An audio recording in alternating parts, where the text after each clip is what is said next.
और हमारा शासन का प्रमुख मुख्य सचिव जो है वो इस RIMS के अध्यक्ष होंगे और इसी की तर्ज पर एक खोज समिति बनेगी जो फैकल्टी का आने का नियुक्ति करेगी। बेस्ट से बेस्ट फैकल्टी हो, स्टाफ हो। राजस्थान स्वास्थ्य विज्ञान विश्वविद्यालय कर्मचारी के रूप में इसका संचालन होगा।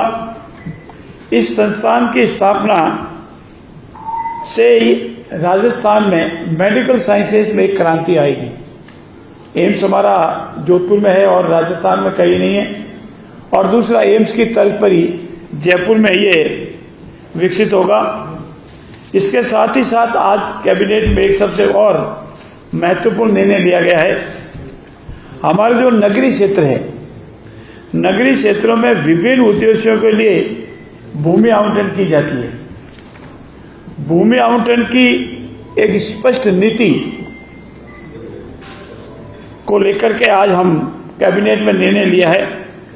सार्वजनिक उद्देश्यों के लिए हो, सामाजिक उद्देश्यों के लिए हो, धार्मिक उद्देश्यों चैरिटेबल ट्रस्टों के लिए हो, निजी निवेशकों के लिए हो, कंपनियों के लिए हो, विभिन्न प्रकार के शैक्षणिक चिकित्सा संस्थान के लिए हो, उद्योगों के लिए हो, व्यापारियों के लिए हो, पर्यटक इकाइयों के लिए हो, इन सब के लिए भूमि आवंटन की आवश्यकता रहती है।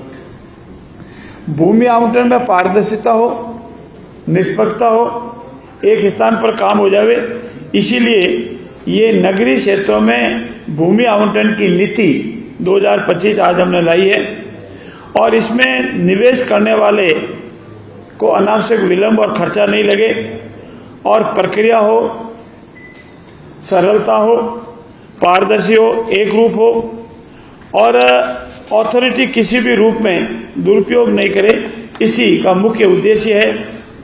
इस नीति के तहत विशेष रूप से सामाजिक, सार्वजनिक, धार्मिक, चैरिटेबल संस्थाओं के साथ साथ निजी निवेशकों, कंपनियों, ट्रस्टों, समाचार पत्रों,